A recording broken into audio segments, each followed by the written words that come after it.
Today we're gonna be modding a Game Boy Color. I have never done this before, but I've always wanted to, and we're gonna see just how easy this is to do. Let's get started. Now, the first thing I know that we have to do is undoing some screws. I am watching a video since this is my first time, but there seems to be 6 screws on the outer shell and 3 on the inside where the motherboard is. So let's go ahead and get to work.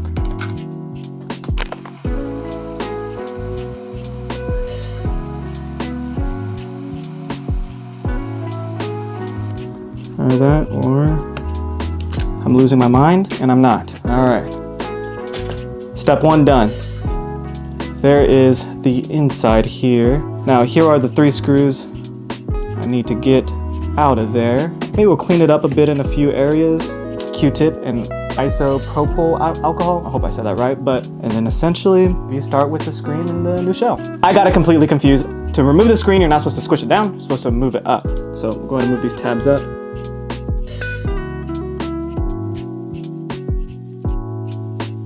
Okay, so I just undid the screen on the motherboard, and this is what the brains and heart of your Game Boy looks like. We're gonna go ahead and clean this, and then essentially start swapping out and soldering the new parts onto it. Let's get started.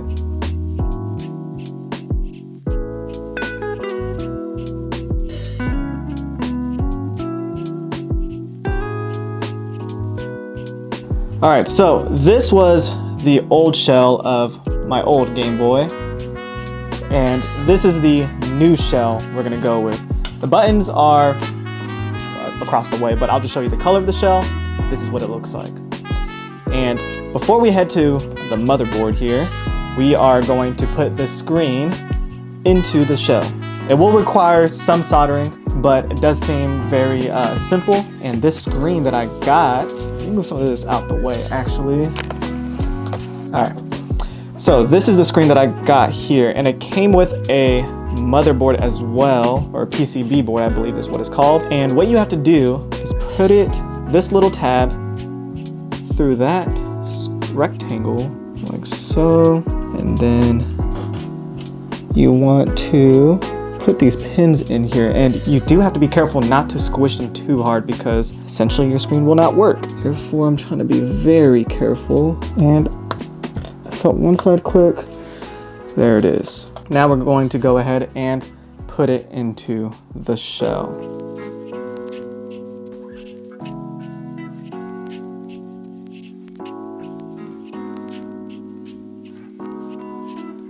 Okay, so before we put the motherboard back on the shell with the screen on there, I'm gonna put this LED strip onto the motherboard. And I try to pre-tin the points, but a part of me feels like I might be potentially hurting the motherboard, so I'm just gonna put the contacts on there and solder the points. But first, we need to get rid of this old light bulb here because we got this new one here that's gonna go right over it. Obviously, if it's there, it can't fit, so we gotta take that out. All right, so I got some pliers here, and we're gonna go ahead and break this bulb so we can put in the LED light strip. Oh. Wasn't as big of a break as I thought it would be. All right, so I just used these pliers to break that bulb, as you would have seen, but I need a pair of pliers or wire cutters to cut this there's a little tiny like pokey wire, I guess, that's poking from the bulb, and you just gotta snip that part like that. I know it looks scary, but you don't need that bulb anymore because we have 2 new ones on our new LED strip. So I'm just gonna try to see if I can get that as best as I can.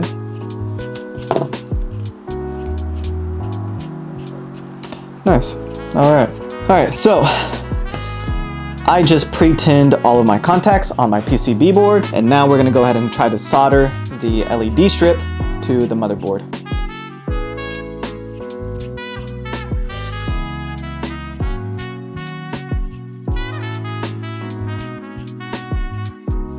Okay, so the next thing we have that we are going to swap out of here is the Funny Play speaker for the Game Boy Color.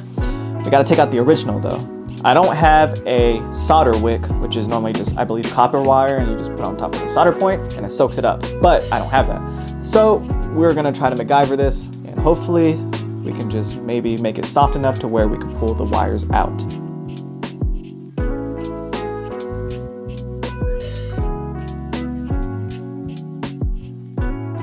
And there's our second one. Oof, that wire was getting hot, but we got it out. Now let's take a look at our new one.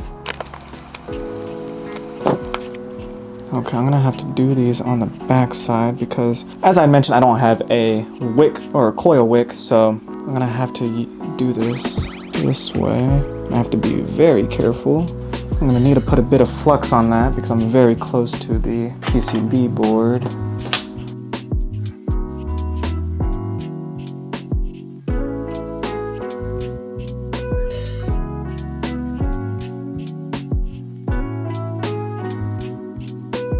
I think that may have solved my problem. Not like there was really a problem in the beginning, it was just, I don't have the wick coil. So I had to solder it through the contacts on the back side, and our new speaker and LED strip is on there.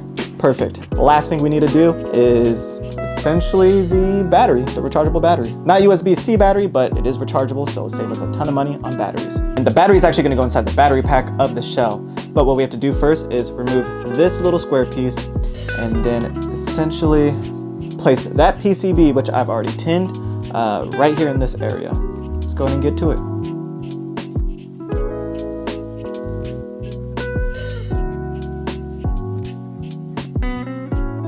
Oof, got it. I thought I was gonna go through lead poisoning right there, but finally got it off. Now, let's move over to the PCB board. Hands a little sweaty from the heat, but I'm very excited to get this done. I've been wanting to do this for so long. We are getting so close.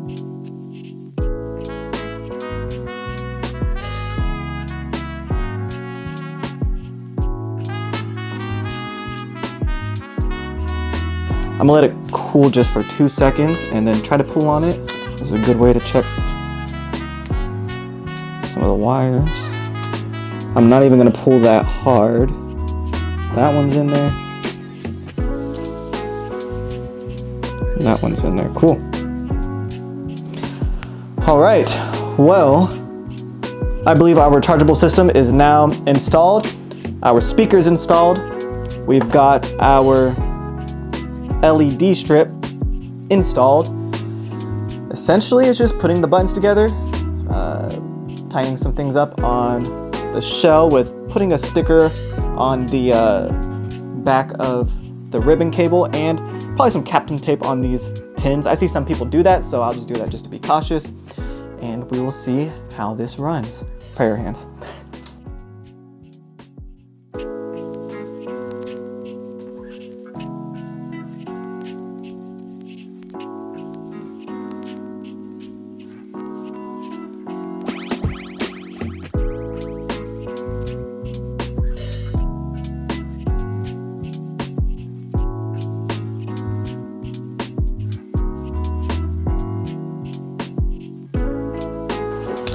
All right, so we are going to solder our last wire. And this wire is the red one that we used for our screen. It's gonna go to the C point at the power right here.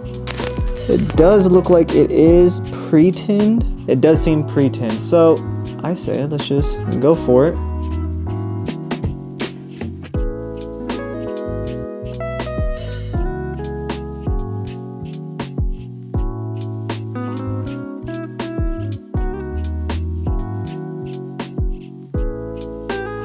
I think that one snapped on there a little bit better.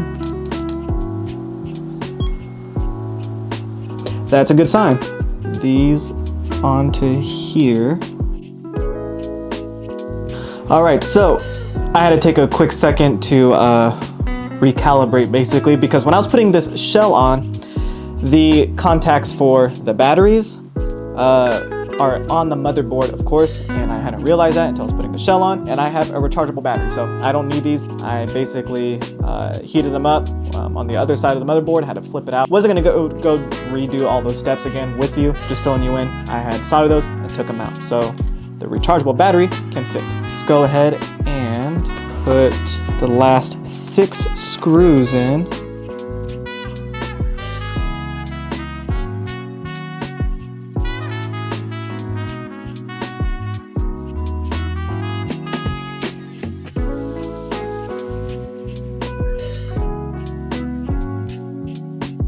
Okay, now for the final reveal. When I was trying to put this together, it didn't seem they were screwing on perfectly flush. And looking at the sides, I can see it's not perfectly flush, but not exactly a very big space to just be worried about and not enjoy the Game Boy. So here's what it looks like, the moment of truth. Ooh. I have never, ever done this before. And the reason why it's just on the Game Boy screen, I don't have a game in. So everything's working. Lights are working great. If I hold down these, they should change in brightness, and they are. And now it's getting lower in brightness, and now it's off. I'll let go. Push both down again, and they are rising in brightness. That is amazing. I really love how this looks. Wow. And I gotta say, for a first time beginner doing this, not exactly like as hard as you would think it is. The only things I will say that to watch out for if you're a beginner doing a project like this, make sure your solder isn't over maybe 200 to 300 degrees, 350 degrees, because when I was soldering, the solder would just disappear, the lead solder, and it's because it was overheating. This is from RGM Retro Games. This Pokemon Heart Gold, we're gonna go ahead and throw it into my custom Game Boy Color and see how it runs.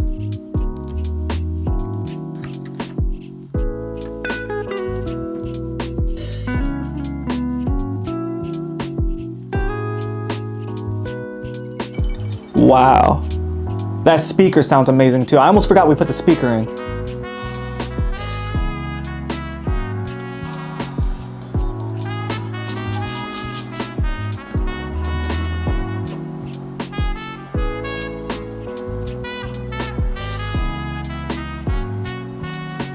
Let's see if I can get that a little bit closer for you guys.